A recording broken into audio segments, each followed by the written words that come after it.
大妈38年没摘下过口罩，20多年的邻居都没见过她的脸，都说口罩下面的脸非常恐怖，看到就会做噩梦。只有她洗脸的时候才会临时摘掉一回，但从不照镜子，洗完脸就要赶紧戴上，到底是有多恐怖呢？大家想让大妈摘掉口罩也被拒绝了，即使和家人一起吃饭，也不会摘口罩，自己独自一人在卧室吃，家人都20年没见过她的脸了。就连女儿拍结婚照她都没有参加，因为拍照要求摘口罩。不仅如此，大妈走路还必须用手撑着眼皮，说这样才能看清东西。但大妈年轻时并不是这样的，到底发生了什么呢？经过长时间的跟踪拍摄，大妈也慢慢打开了心扉。原来她18岁就结婚了，婚后生下了4个孩子，但第5个孩子很不幸，出生就夭折了，这对她打击很大。慢慢的嘴巴变得不听使唤，舌头也变得僵硬起来，面部不受控制的扭曲，因为害怕吓到别人，从此就戴上了口罩。大妈鼓足勇气摘下口罩，可以看到她的牙齿都掉光了，牙龈都是外翻的。医生表示这情况就是心理原因导致的肌强直，失去孩子的痛苦让她悲伤过度，以至于严重影响到了身体健康。医生制定了详细的康复规划，相信大妈的症状会慢慢得到改善。每次经过这个天桥，她的车就会无缘无故的鸣笛，双手根本没按喇叭，来回多次验证，每一次都鸣笛。晚上经过这里，喇叭声音还变得更大。然而其他车辆并没有出现这现象，这种情况只发生在小哥身上，你就说怪不怪吧。而且听说之前有对小情侣在天桥上吵架，男的错手把女的推下了天桥，正好被一辆卡车撞到，当场死亡。撞人的就是这种货车，他的货车就是刚买的2手车，买的时候很便宜，他还以为捡了个大漏，该不会撞死人的车就是这一辆吧。大家找来专家，专家认为是喇叭本身出了故障，换上了一套全新原厂喇叭后，再次开车经过这里，喇叭还是自动鸣笛，这就有点怪了。他现在非常尴尬，前面堵车，他正好停在天桥下面，喇叭还一直响个不停，别人都以为他这人有毛病。专家又研究了半天，发现喇叭开关很灵敏，一些微弱的电信号都会导致喇叭电路接通，初步推测可能是附近有无线电干扰导致的。天桥上就有类似避雷针的无线电装置，用仪器一测，果然发现了很强的无线电信号，就是这个信号导致了汽车自动鸣笛。那现在要做的就很简单了，改装整个喇叭系统就好了。每到深夜，健身器材上就会吊着一个怪东西，来回摇晃，看着像人，但又看不出腿在哪。大家决定白天再来，白天就看到一位大妈倒挂在上面，一动不动。小哥壮着胆子上前查看，大妈一句安宁哈撒哟，吓得小哥连连后退。大妈说自己在锻炼而已，问他多大年纪了，大妈说也没很大，今年72，每天都要倒立5个小时，说这种倒挂方式能锻炼全身，说着就展示了一遍，动作行云流水，这把旁边的大妈都看傻了。小哥歉歉地问有没有尝试过这种锻炼方式，大妈露出了一副关怀智障的眼神。大家找来4个小伙子和他 PK， 小伙子们信誓旦旦，根本不把大妈放在眼里。比赛才过了1分钟，有人就双腿不停颤抖，很快败下阵来，另一个还可以，足足坚持了2分钟才缴械投降，只有大妈还在一动不动地挂着，显得十分轻松。剩下的2个小伙继续挑战，没过2分钟也放弃了。即使在家里，大妈也不会停止锻炼，就这样倒立看电视。一旁的老伴已经见怪不怪了，做菜吃饭也要时刻劈叉来锻炼柔韧度，甚至在他70岁的那年还得到了瑜伽教练的证书，真的是有够疯狂。他的眼睛会喷水，倒上一杯汽水，直接用鼻子喝，喝完捏住鼻子掰开眼皮，只听吱的一声，一道细水柱从眼角喷了出来，喷出了2米远，足足持续了5分钟。这还没完，他又拿出一个气球塞进耳朵，捏住鼻子后，气球竟然一点点的变大，耳朵直接成了打气筒，不一会就把气球吹爆了。接下来他又表演了其他几个绝活，都是在眼睛射水基础上延伸出来的。他说做这些就是为了好玩。之前看了一个狗血韩剧，非常感人，但很奇怪，看着看着家里的天花板突然开始漏水，但外面并没有下雨啊。原来不是天花板漏水，是自己的眼泪喷出来了。这才知道自己还有这种绝技。从此他开始不断挑战自己，从刚开始喷得很短，慢慢到现在能喷2米远。现在他还要做个更大的挑战，用眼睛喷水灭蜡烛。结果喷出来的水流太小，没有成功，对着镜子左看右看，不应该呀。接着打了几个喷嚏疏通鼻腔，又试了几次还是不行。原来小哥是感冒了，他表示等自己好了会继续挑战。听说世界纪录能喷4米，自己准备刷新下。他每天买菜却从来不吃，一到家就拿出了电钻，开始给蔬菜钻孔，把胡萝卜内部掏空后，又拿出刻刀在表面打孔，每一步都非常小心，搞得像是在做外科手术一样，一点点调整孔洞大小。这到底是在干嘛呢？他也不解释，拿起做好的胡萝卜吹了起来。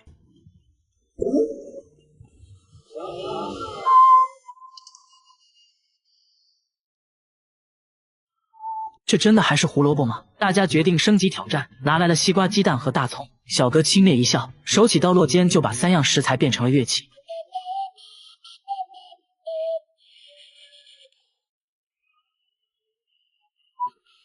不仅如此，什么山药、西葫芦、土豆、西兰花都能被他吹出花来。虽然做乐器难不倒他，但现在有个问题就是，乐器的保鲜时间太短了，一旦蔫了，音色就不纯正了，只能打成蔬菜汁喝掉。为此每天要不停买菜，买回来就要套上保鲜膜放冰箱，来保持蔬菜的新鲜度。现在他已经到了痴迷的程度，上班都要带着一袋新鲜洋葱，用一把美工刀就把洋葱变成了乐器，把同事看得赞叹不已。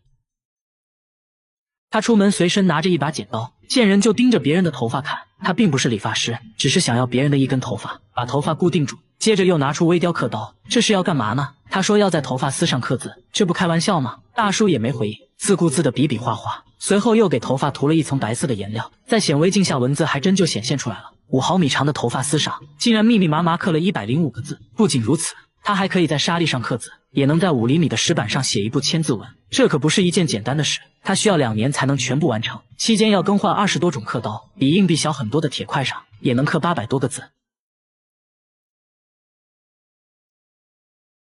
大叔说在头发上刻字很考验人的耐心，刚开始就拿自己的头发练习，1年下来头发日渐稀疏，现在都是用别人的，和别人见面都是先看头发。黑长直是他的最爱，现在还开了头发展览，小朋友都看傻了。大叔目前只能在头发上写1行字，说希望以后可以在头发上画一幅清明上河图。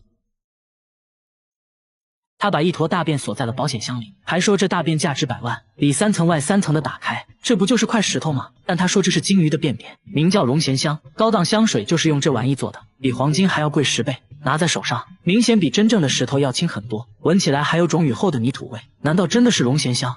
大便是在自家养鱼场发现的，他本来以为是块石头，随手扔水里竟然飘了上来，长这么大哪见过这情况？上网那么一查，和网上说的龙涎香非常像，这不一夜暴富了吗？朋友们都觉得这是真的，但村里老人表示，他们这地方根本就没出现过金鱼，哪来的金鱼大便啊？说再多都没用。接下来直接找专家，专家说龙涎香其实是金鱼体内的一种结石，非常稀有，可能100只金鱼里面都不一定有一个。接着对着大便一阵猛闻，还做了简单的测验，无论是颜色还是质地都非常符合，初步判断这可能就是龙涎香。接着对其取样化验，大叔满怀期待，离财富自由越来越近了。然而一番分析后，结果却显示这并不是龙涎香，只是一块在海上漂浮很久的塑料泡沫。大叔的宝贝瞬间一文不值，妻子安慰大叔，但大叔反手就撒了一波狗粮，你才是我的臭宝呀。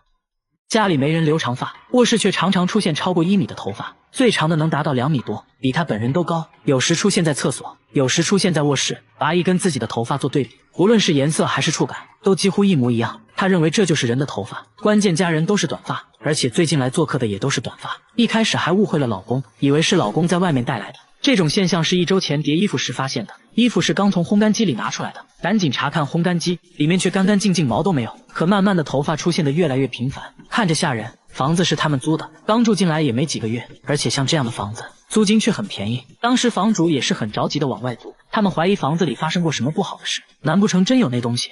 摄像小哥才不信，带着毛发找到专家，专家研究半天，说从厚度和质地来看，确实跟头发非常相似。接着又放在显微镜下这么一看，结果显而易见，这并不是头发，而是一种线头，应该就是衣服上的一些缝线。接着妻子检查了所有衣服，果然在一件西装上抽出了一模一样的线头，长度也完全吻合，又是虚惊一场。他家的房子会自己加热，室温常年64度，平底锅不开火就能煎鸡蛋，水龙头出来的也都是热水，墙纸都烧焦了，往墙上泼水会发出吱吱的声音，不小心碰到地板都能把手烫个水泡，工作人员踩一会儿就汗流浃背了。不仅如此，卧室的温度竟然达到了70度，这睡一觉还不就8分熟了，而且地暖早就关了，电源早就拔了，不可能是地暖问题，那会不会是电路问题造成的？节目组检查了所有电路，结果一切正常，有可能的因素都排除了，但还是找不到问题所在。大半日的根本睡不着啊，只能不停的往地板上泼水来降温。邻居们对此议论纷纷，有人说房子下面有温泉，还有人说房子下面是地狱之火。一时间关于他家的谣言越来越多，那到底是什么原因导致的？就在节目组测量外墙温度时，意外发现电表的温度非常高，这就很反常了。打开电表的瞬间就冒出了电火花，维修人员发现电表和配电盘之间没有断路器。另外他家房子不是混凝土结构，而是钢架结构，当电表短路时，整个房子都是导体，产生的热量会通过钢架传递到整个房子，所以才会出现超高温的现象。幸亏发现的早，不然煤气罐都有可能发生爆炸。维修人员找到了粘在一起的电线，换上了新的电表，一切恢复了正常，这下可以凉爽的睡个好觉了。然而下面大叔家里发生了更离奇的事。他家的墙会拉屎，每天早上就会出现满墙的便便，有长有短，最长的有25厘米。然而这条街上只有他家墙上会出现这种现象。你要说有小动物在地上拉屎可以理解，但是墙上是怎么拉上去的？有的位置比人都高，一般的小动物是做不到的。那会不会得罪了什么人？大叔说自己为人和善，从没和别人有过纷争，这种情况是半年前开始的。他还安装了监控，但一直没有拍到可疑人员，便便都是突然出现的。节目组请来专家，决定从便便入手。专家开始收集大便，他们要从便便里提取 DNA 来确定到底是什么物种的粪便。节目组也没闲着，架起了多个摄像机，全方位监控这条街。一夜过去了，便便再次出现，查看录像可以清晰的看到便便是从天而降的，没有拍到任何生物，这就很惊悚了。这时便便的分析结果也出来了，专家说是人类的粪便，而且还是女人的。那现在好办了，只要是人为的就一定可以拍到它。节目组安装了更多的摄像机，一夜过去了，果然有收获。录像显示便便是从他家对面飞出来的，还拍到了始作俑者，是一个满头白发的人。大叔看到都懵了，说这是他家对过的邻居，名声很好的，从来没想过是他们做的。节目组拜访了邻居，老人说自己妻子有老年痴呆症，不知道妻子的这种迷惑行为，表示很不好意思，说可以帮忙打扫，以后会看住妻子，不会让她乱丢便便。大叔也很无奈啊，说本来想找到人要点赔偿的，想想还是算了吧，最后表示可以理解，以后不再出现这种事就更好了。然而下面餐厅遇到了更灵异的事，这家餐厅的橡胶手套每天晚上都会被撕得粉碎，形状非常不规则，看起来不像是人为的，好像有什么东西可以让它瞬间分解。店主说这种情况已经持续2周了，非常诡异，想想就起鸡皮疙瘩，以至于早上开门都不敢一个人进去，等员工到齐后才敢进入。来到后厨一看，手套又被撕成了碎片。员工分析，如果是动物的话肯定会找东西吃，不会没事撕手套的，但是房间的食物并没有少，那会不会是人？工作人员试了下，根本撕不开，即使用剪刀也做不出这种粉碎的效果。店主想到了一个方法，下班前把面粉撒在地板上，等明天看看有没有脚印就完事了。节目组也架起了摄像机全程记录。第二天一早，诡异的事情发生了，手套又被撕成了碎片，然而一个脚印也没有。查看录像后发现，手套竟然是自己慢慢分解的，完全没有任何外力的作用，自己就裂开了，这很不科学，难道真的遇见鬼了？节目组找到专家仔细观察录像后说，手套应该是被臭氧破坏的，餐厅一般会用臭氧消毒，臭氧有很强的氧化性，可以轻松氧化手套中的分子结构。至于为什么只发生在晚上，是因为白天一直通风，但是晚上臭氧就聚集在一起了，浓度高了就可以腐蚀手套。为此专家还做了个实验，密闭空间内臭氧很快就把手套分解了，至此真相大白，一切只是个化学反应而已，只要晚上也把通风打开就可以解决这个灵异事件了。好了，我是月贝，关注我，每天一个迷惑行为大赏。这个小区地面温度高达83度，新鲜树叶只过了2分钟就被烘干了，轻轻一捏就成了粉末，蚂蚁爬过直接烤焦，连鸡蛋都能煎熟。奇怪的是周围都不热，偏偏就这1平米的水泥地发热，即使等到太阳下山，这一块地方依然是热浪逼人。小区居民议论纷纷，有人说是漏电导致的，还有人说是天然气泄漏引起的。随后大家找来电工师傅检查了半天，结果呢并没有漏电。很快天然气公司的人也来了，他们拿出探头在地上扫了半天，也没有检测到泄漏的天然气。小区居民看着这一块发烫的地面，心里头更加不踏实。大家决定挖开地面，看看到底是怎么一回事。找来了几个工人就开挖，可是没想到越往下挖温度越高，还伴随着阵阵白烟。再一看温度计，都已经到100度往上了。看到这反常的一幕，有人大喊火山要爆发了。一听这话，几个工人吓坏了，说啥呢也不肯往下继续挖，还把已经挖开的坑赶紧填上了。但火山爆发和这相差实在太远，属实不太靠谱。又有人说会不会要地震了，一听这说法，整个小区是人心惶惶。有人还闹着要搬家，物业赶紧请了几位专家来调查真相。一番调研之后，专家怀疑是放射性元素裂变造成的。这句话让所有人大惊失色，专家赶紧拿出仪器一通检测，还好没有检测到任何放射性元素。为了找出真相，专家说还得继续往下挖，但随着坑越刨越深，又一个令人惊讶的情况出现了。挖到大概1米深的时候，突然出现了一滩积水，紧接着本来一直冒热气的坑慢慢就凉了下来，白烟呢一下子也不见了，连各位专家也是一脸懵。专家们商议片刻，说还得继续挖。为了加快进度，大家又请来了专业的钻探队，工人们搭起钻探架，把一根长长的砖头打进了地里，这一下去就挖上来很多黄土。钻探结果表明，小区地下的土层非常松软。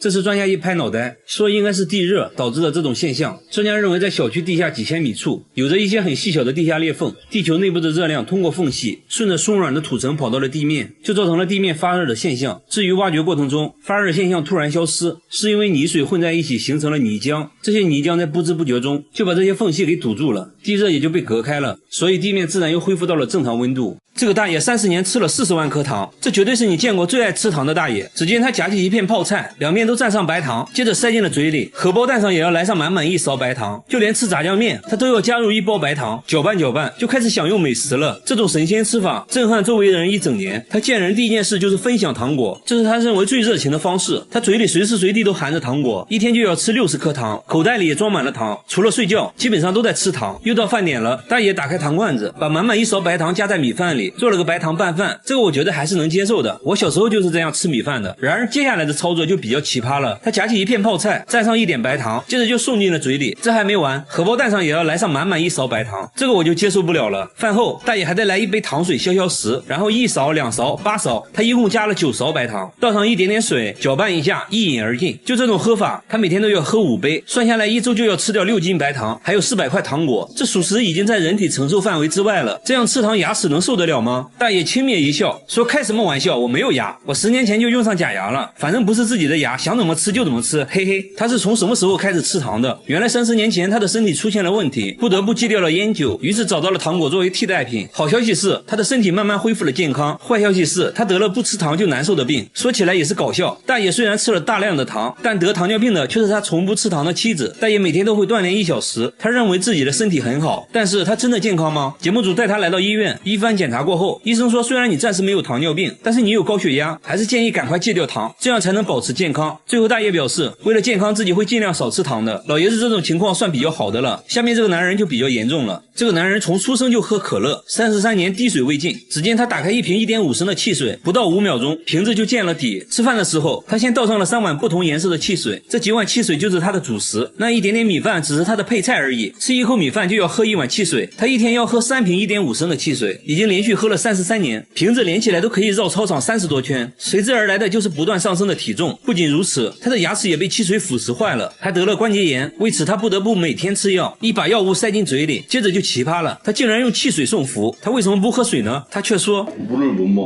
听到这种回答，节目组觉得很搞笑，怎么可能呢？每个人都可以喝水啊。为了解答疑惑，他决定现场演示，一口矿泉水下肚，紧接着而且他头上也渗出了汗珠，看起来好像是真的不能喝水。他说只要喝水肚子就会痛，真是奇了怪了。原来他小时候得过一场重病，做完手术后母亲给他准备了很多食物，但他自己什么都吃不下，只能喝一点汽水。从那以后就开始喝汽水了。母亲起初对儿子很心疼，于是放任他不停地喝汽水，没想到最后却沉迷于汽水无法自拔了。接下来按照惯例，他被带到医院做检查，首先确定的是他的牙齿都成了蛀牙，需要尽快治疗。在经过各项检查后，医生说他现在的骨骼年龄已经相当于70多岁的老人了，而且他的关节问题更严重，有些关节已经粘在了一起。医生建议他必须停止喝汽水。至于他为什么喝水就会肚子疼，心理医生认为可能是小时候的手术或者当时服用的药物引起了一些副作用，但更多的还是心理作用。几天后，节目组做了个回访，发现他家里已经看不到汽水的踪迹了。他说自己已经把汽水都扔掉了，现在每天都吃蔬菜，用新鲜果汁代替了汽水，希望可以赶快恢复健康。如果要论对汽水的痴迷程度，下面这个老爷子表示不服。连续20年喝可乐，身体会发生什么变化？大爷一口气就喝完了1.5升的可乐，但他却说自己喝的并不多，然而转身又干完了1瓶可乐。老伴也无法阻止大爷，他每天都要喝6瓶1.5升的可乐，工作时也要随身带着1瓶，工作累了就要打开可乐，随时随地补充能量。到饭点了，自然也少不了可乐，米饭里倒上半碗可乐，搅拌搅拌就做成了一份可乐捞饭，先喝汤后吃饭。你别说，我感觉这样好像还不错的样子。那他这样喝可乐多长时间了？大爷说也没有很长时间，也就20年吧。所以20年内每天6瓶可乐，那瓶子连起来都可以绕操场40多圈了。但是20年前他从未喝过可乐，原来他曾经嗜酒如命，长期酗酒给自己造成了严重伤害，他不得不戒掉酒精，于是用可乐作为替代品。这一喝不要紧，他打开了味觉新世界，彻底爱上了这种味道，即使喝到牙都掉光了也无所谓。老伴试图带他去看牙医，大爷却说你有钱烧的啊，有那钱买可乐不香吗？可乐在手，精神抖擞，根本不用去医院。不过最终还是被节目组带到了医院，首先检查了他的牙齿，医生说大部分牙齿都坏掉了，变得很脆，基本上不能咀嚼食物了。接着进入全面检查，医生表示他患有骨质疏松症，而且大爷已经70多岁了，如果不想开席的话就要停止喝可乐。大爷轻蔑一笑，听完医生的话转身就走了。他还说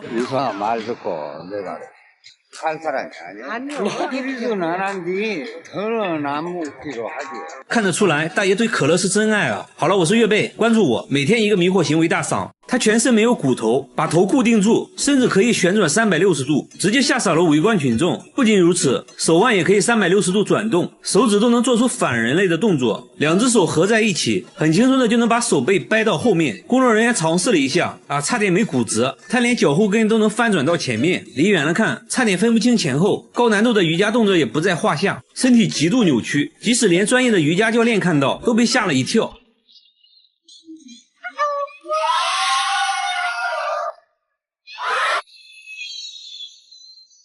他们说从来没见过这么柔软的人，他还教给瑜伽教练一个动作，结果教练根本做不到这就很尴尬了。他的绝活还不止这些，舌头都能吐出一朵花，而且想要几个花瓣就可以卷出几个，最多能卷出8个花瓣，肚子也可以随意折叠，反手拿东西也是易如反掌，肩胛骨都好像翅膀一样，全身上下都非常的柔软，好像没有骨头的软体动物，真的是一个奇男子啊。他的头和手长在了一起，连续40年用手撑着睡觉，就算强行把手拿开，但很快又会自己撑起来。虽然睡觉过程中头会不停的摇晃，但就是不会掉下来，就算翻个身也很快用另一只撑起来，就很神奇。节目组怀疑他装睡，但老婆说他40年来都是这样的，这么睡40年胳膊真的没事吗？只见大叔干起活来一点都不含糊，端起100斤的水桶都轻轻松松。大叔还说这种睡眠姿势不仅手不会麻，还睡得更香了，甚至还救过他的命。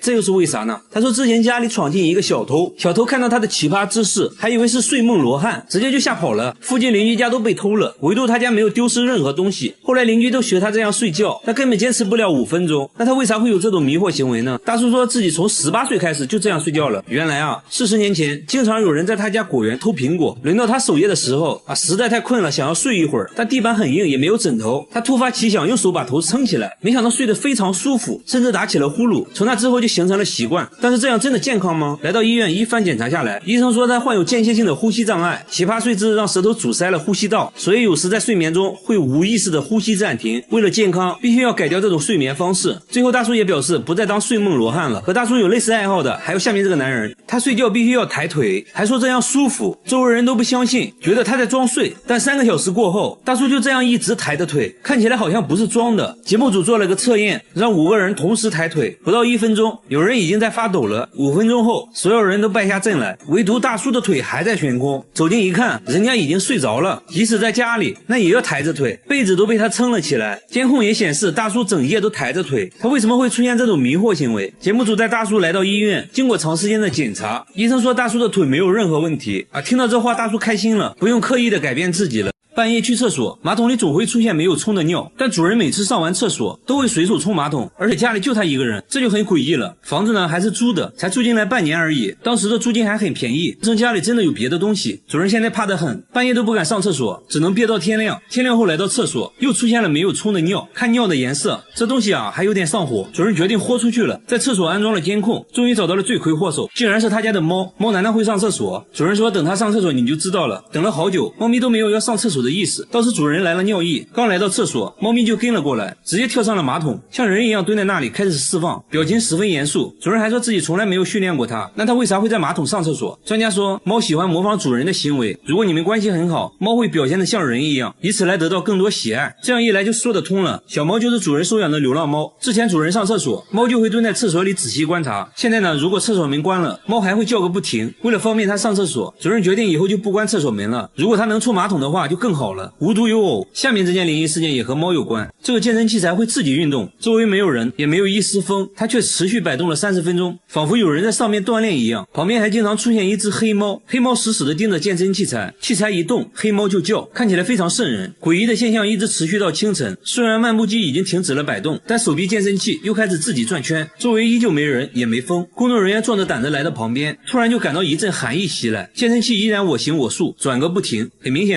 这鬼不怕生。有个工作人员不信邪，直接站上器材运动起来，一切都很正常。等他下来后，器材竟然持续摆动了1小时，难道一切都是因为惯性的原因？之前的小姐姐半信半疑的站上器材，运动起来真的好丝滑。节目组又把手臂健身器做了个对比，用相同力气转动健身器，这个问题器材比其他的整整多转了半个小时。这时公园的管理员大爷来了，说这有什么大惊小怪的，这是前几天新安装的，涂抹了过量的润滑油，所以比较丝滑，只要轻轻一晃就可以持续摆动很久，并不是什么超自然现象。像，健身器材很可能就是这只黑猫晃动的。这个问题算是解决了。然而下面这家发生的事就多少有点诡异了。他在墙上不能挂任何小孩的照片，只要一挂上就会被墙壁震掉，就好像里面有人在敲墙。每过5分钟，墙里还会发出奇怪的声音，小孩每天都会被吓哭。最近还变得越来越离谱，不仅墙会响，地板也开始震动，尤其到了晚上，声音更夸张，弄得一家人都无法睡觉，甚至到了只有吃药才能睡觉的地步。主人说已经有3年没能好好睡觉了，他们把家里能发出声音的设备都拆了，声音依然没有停止。奇怪的是，邻居家却从来没有听过这种声音，邻居怀疑会不会墙里藏了什么东西。工作人员趴在墙上等待声音出现。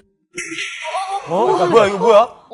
声音远比想象的大，节目组猜测会不会是建筑工地的声音，但他家附近并没有施工现场，锅炉和水箱也检查过，没有任何问题。就在这时，专家发现楼下的水表管道有问题，一旦过水，水管就会震动。专家关闭了水管，果然声音都没再出现。接着再次打开水管，声音再次出现。专家解释说，声音就是水压造成的，水压冲击使得管道震动，然后又引起了墙壁震动，进而产生了声音。随后改装了管道，一切恢复了正常。好了，我是月贝，关注我，每天一个迷惑行为大赏。这是一棵会生钱的树，每天都能在树下找到1枚硬币。这些就是最近收集到的硬币，很奇怪，都是50的。店主说2个月前打扫卫生时，在店门口的树下意外发现的，之后每天都会出现1枚硬币，他也不敢用，只是把硬币收集起来。对于这种现象，有人说柿子树果实累累，象征着家族兴旺，可能是有人对着树许愿丢的硬币。这种说法还是挺靠谱的，毕竟我们这边也有许愿丢硬币的做法。奇怪的是，附近其他柿子树下面却找不到任何硬币，只有他店门口的树会这样，这就有点诡异了。店主很焦虑，这是有人在对自己下蛊施法吗？节目组安装了摄像头，想要找到丢硬币的人。经过漫长的等待，一位可疑的大妈出现了，她不经意地路过柿子树，随手朝树下丢了一个东西。节目组迅速出击，面对质疑，她却说什么硬币不硬币的，我丢的是一片树叶。原来大妈喜欢闻树叶的味道，时间一长，树叶的味道就淡了，自己就随手丢了而已。看起来好像真的不是这位大妈。节目组决定继续观察，一直到深夜都没有出现可疑人物。第二天早上7点起床到树下一看，再次发现了硬币。节目组赶紧调监控，发现了一个行为可疑的大妈。她在早上5点的时候有目的的朝树下丢了一个东西，随后匆匆离开。店主看到这一幕讲话了，原来这个大妈是收废品的，每天都会来店里收废纸箱。为了确定丢硬币的是不是她，店主在1枚硬币上做了记号。没一会儿，大妈又来收废品了，随后在店里买了1杯咖啡。店主把带记号的硬币找给了她，大妈刚出门就把硬币丢在了树下。随后店主找到硬币确认了，一直丢硬币的人就是废品大妈。节目组赶紧追了上去，大妈也承认了，丢硬币的就是自己。至于为什么一直这样做，大妈说店主每天都会把废纸箱给自己，而且还不要钱。为了感谢店主，又怕店主不接受，才会偷偷的把硬币丢在树下。至此真相大白，一个温暖感人的灵异事件。大妈最后也向店主解释了一切，和废品大妈一样。下面这位大妈也有反常行为，大妈交不起水电费，却每天给陌生商贩送钱，每人大约给2万，而且还不买东西，不要的话她会把钱丢进下水道。市场里的商贩都无缘无故收到过，就连街头卖菜的大爷大妈也收到过。这种奇怪的行为每天都会上演，而且最近金额也在变大，有人竟然一次收到了17万。大妈送钱也从不废话，丢下钱就走，假如一天要发10万，1年就是3600万。有人认为大妈可能中了彩票，然后想做善事回报社会，不然普通人根本没这么多钱。节目组在他经常发钱的路口安装了摄像机，经过漫长的等待，一个拉着购物车穿红色衣服的女人出现了。她先来到银行取钱，取完钱随手把一些钱送给了旁边坐着的老太太。老太太说真的奇怪，我都不认识她啊。大妈刚离开银行就开始给路边的小贩发钱，发完继续去下一个地方。节目组追上大妈想了解下情况，大妈发现了摄像机，拉着购物车就溜了。大妈的迷惑行为还在继续，买了几个汉堡后给旁边的人分了几个，路边树底下丢一个，剩下的直接丢进了垃圾桶，这多少就有点浪费啊。经过长时间的沟通，大妈同意让节目组跟她回家。和大家想象的不一样，她家里很破，而且家里只有大妈一人，那她为什么要给别人送钱？大妈却一口否认，说自己没有给别人送过钱。交不起水电费的大妈每天却给陌生人送钱，问她为什么这样做，大妈却说自己没有给陌生人送过钱。节目组说我们都拍下来了，就是你啊。大妈改口说自己是奉命办事的，是大山守护神让自己这么做的。然后大妈又扯了一些有的没的，越说越玄幻。节目组还发现她家一直没有交水电费，大妈的存折上也只有几万块，看起来生活本身就很困难了，根本不足以支撑她每天出去送钱。这时大妈又说自己把股票卖了，但看起来像是临时编的谎话。第二天大妈又去了了银行，把刚取出来的15万直接放在大厅的凳子上，谁想要谁要。节目组把钱收起来还给大妈，大妈突然哈哈大笑，直接把钱丢进了下水道。这种反常举动，节目组觉得有必要带大妈去看医生了。街道办事处的工作人员都知道大妈的情况，想要帮助她都被拒绝了。节目组想要说服大妈去医院，还是被拒绝。接着大妈还哭了起来。经过连续几天的劝说，大妈同意去医院。一番交流过后，魏浩宇医生认为大妈患有精神分裂症，同时还出现了幻觉，都是由于长期缺爱导致的。医生建议大妈要敞开心扉，分享自己的感受。街道办事处表示会帮助大妈，给她温暖，让大妈感受到被爱。曾经收到大妈钱的商贩也表示会把钱还给大妈，希望她能好起来。至于她的钱到底哪里来的，节目中也没说明白。就这样吧，如果现实中遇到这种送钱的人，你们一定不要大惊小怪的，请叫上我，谢谢。我是月贝，关注我，每天一个迷惑行为大赏。大叔每天咬着一双筷子睡觉，还要在枕边准备一双臭袜子，不这样做的话就会遭到邻居投诉，因为每到深夜，这座公寓就会传来怪异的声音，听起来像青蛙在叫，又像是什么东西在楼梯上跳，这让公寓住户都苦不堪言。大家循声来到一位住户家里，只见声音越来越大，打开灯后看到了让人哭笑不得的一幕。这声音原来是大叔在磨牙，磨的那叫一个响，嘴角还不停抽搐。大叔说自己磨牙已经20年了，牙都磨掉了半颗，以至于现在都无法咀嚼食物。妻子因为受不了这事，跟他离了婚。看着自己磨牙的录像，大叔表情凝重，没想到自己磨得那么深，磨得那么认真。朋友们也尝试帮他解决，等他磨牙的时候，脱掉袜子塞他嘴里，还会让他叼着一双筷子入睡，但都无济于事，磨牙反而越来越严重。也去过很多医院，结果把一个房间的嗜睡症患者都整失眠了。大叔也觉得很不好意思，大家又带他来到大医院，医生都说从没见过这么严重的磨牙患者，牙神经都快暴露出来了。随后检测他磨牙时的各项身体机能，医生发现在他睡觉时，舌头滚动阻塞了呼吸道，所以他只能张嘴呼吸，这应该就是他磨牙的原因。最后经过治疗，大叔总算是改掉了磨牙的习惯。大妈来买香蕉，商贩却觉得他有病，只见他拿香蕉在裤子上蹭2下，直接带皮一起吃，这把商贩看得目瞪口呆，问他为啥要吃香蕉皮，他也不解释，觉得香蕉皮不过瘾，直接吃起了生板栗，看样子味道也不错，2口就能吃下一个。卖了这么多年水果，商贩哪见过这个，直接送给他了一些。回家后他就把带皮的水果挨个洗干净，猕猴桃带皮吃，这个我还能接受，橘子他也带皮吃，哈密瓜也是，但更夸张的是连鸡蛋都带壳吃，这我就接受不了了。闺蜜都很担心她，叫她来吃顿好的改善一下，没想到放着一桌子美食不吃，大妈却吃起了闺蜜吃剩的蟹壳，边吃还边嫌弃，说螃蟹还是生的好吃，吃的不过瘾。接着又把闺蜜吃剩的鱼骨头用苏子叶包起来，几口就吃了下去。不得不说大妈嘴是真硬，到目前为止带皮的东西没有什么是大妈不能吃的，那她到底为啥要吃皮呢？大妈舔了舔嘴唇说，真的很好吃哎，又有营养，这样吃了10多年了，身体也确实很健康，也没有什么消化道问题，但医生还是建议大妈少吃，不然很可能会损伤肠道，一定要吃的话最好中午吃。大妈在门上装了4把锁，还把电饭锅放在衣橱里，这么安全的家她却不住，整天推着婴儿车睡在公共厕所，婴儿车被严严实实包了起来，里面还时不时发出怪声，关键这大妈也没孩子，问她里面是什么，大妈一句话没说，转身快速离开了。等再次遇到她，大妈正在吃猫罐头，还往婴儿车里放了一点，突然里面就伸出一只毛茸茸的小手，这才看清楚，原来里面还有一只猫。夜幕降临，大妈就来到公共厕所准备睡觉，为啥有家不回天天露宿街头呢？沟通了好长时间，大妈终于讲话了，说就算在外面冻死也不敢回去，家里那个怪东西一直跟着她，还一直偷自己的东西，家里到底有什么让她如此恐惧？大家提议跟她一起回家看看，毕竟人多势众，大妈同意了。来到门口，大家就隐隐感觉家里确实不简单，大门被她装了4把锁，挨个打开一看，里面还有一扇防盗门，上面还有2把锁。刚进来，大妈就赶紧用柜子挡住了门，屋里窗帘紧闭，没有一丝光亮。她甚至把电饭煲放在了衣橱里，说是怕有人偷，但真的有小偷吗？在大妈的同意下，大家安装了摄像机，看能不能抓到她说的那个怪东西。1夜过去了，没发现小偷，却发现了大妈的反常行为，整夜不睡觉，在屋里来回走动，还时不时跪在地上做着奇怪的动作。白天大家问她为啥不睡觉，她指了指天花板，说那个怪东西就躲在天花板上，整夜嘲笑她。听到这里，大家就知道怎么回事了，8成又是心理问题。在当地相关机构的帮助下，大家说服她接受治疗。一番交流下来，医生说大妈患有精神分裂症和妄想症，会时不时出现幻听，应该是由于父母过世对她打击过大导致的，只要治疗得当，还是能好起来的。最后大妈也意识到了自己的问题，说会好好配合治疗，几个月后再见到她，精神面貌已远超过去，成为了一个正常人。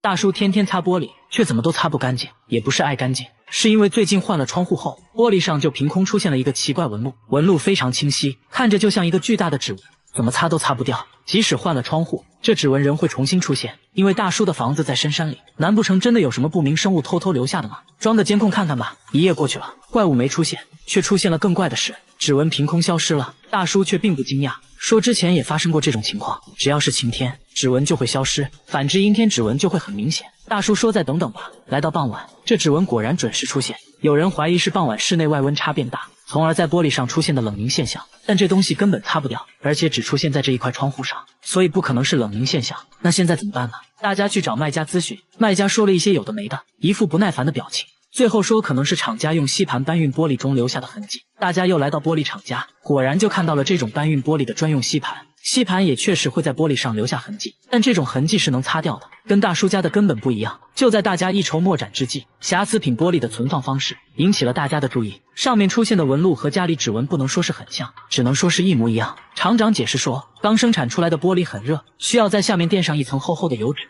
大家隐隐感觉这层油纸可能就是谜团的关键。带着油纸找到专家，专家分析半天，又说了一大堆我听不懂的。总之结论就是玻璃上的纹路还真是油纸印上去的。刚开始纹路还是能擦掉的，但一些瑕疵品玻璃在露天环境中存放时间一长，这纹路就会深深印在玻璃上，是很难擦掉的。工厂为了利益最大化，会把这种超大的瑕疵品玻璃做成小一点的窗户玻璃。恰巧大叔买的窗户玻璃就是用这种瑕疵品做的，于是就出现了这种怪现象。至于这纹路在晴天时消失，是由于温度升高导致的。知道了怎么回事，这下不用再换玻璃了。他给自家小香猪带上计步器，又装了个结实背带，准备给猪减肥。这只小香猪几个月就长到了180斤，两个男人都抱不起来，肚子都快碰到地板了，还长出了3下巴。本来是个迷你猪，结果现在一对比，主人变得很迷你。有次主人想要抱一下，就闪到了腰，实在没办法了，主人带他来到废品站，用这里的地磅来称重，整整180斤。这还是迷你小香猪吗？不是说好的长不大吗？想到当时卖家承诺的假一赔10，主人联系卖家售后，卖家表示可以赔10倍。首先把货退回来，我们重新给你发10只小猪仔。主人一想，不对啊，我这不就成养猪的了吗？毕竟养了这么长时间，都有感情了。主人决定给他减肥，带上计步器，一块行走的五花肉上线了。刚走了2步，他就躺下了。本以为他至少能走30分钟，结果他要休息30分钟。看来运动不适合，只能让他少吃点了，用食物引诱他运动。结果主人却累瘦了。最后主人想到了一个绝招，给他制作了一个结实背带，前面吊上一根他最爱的胡萝卜。你别说，效果不错，他走路积极多了。几天后再次上称，减肥效果十分显著，整整减掉了半斤，而且很可能是上称前那坨便便的重量。用仪器一测，他的体脂率超过了85%。医生擦了擦口水，说这种猪吃起来很香，而不是这猪是很难减肥成功的。但主人并没有放弃，表示会一直陪他减肥，希望他能变回迷你猪。大妈用胶带把天花板的灯都封了起来，又在客厅放了4台空气净化器，24小时开着，说是为了保命。因为他家天花板一直飘来一股恶臭，闻着像腐尸的味道，把天花板上的孔洞封死后，臭味反而越来越大，连厨房上面也传来了恶臭。不过最臭的还要数卧室，一开门恶臭扑鼻而来。丈夫对于这种气味表示还好，因为他有鼻炎闻不到，但这可苦了大妈了，经常被熏得睡不着，不得已装上了4台净化器，但并没什么效果。天一亮他就出门，家里一刻都待不下去。为了搞清楚怎么一回事，专家用设备分别检测了天花板和厨房，数值都很正常。随后来到卧室，瞬间数值爆表，越靠近化妆台数值越大。化妆台上的一个小盒子引起了专家的注意。大妈说这是保湿霜，已经很久没用过了。拧开盖子，一股恶臭袭来，差点把专家送走。用仪器测了一下，数值超过了34。要知道下水道的气味也才20左右。仔细一看，原来这保湿霜早就过期变质了。家里的恶臭就是从保湿霜里飘出来的。因为一直开着卧室的窗户，臭味就被吹得满屋都是，让他误以为是天花板上传来的。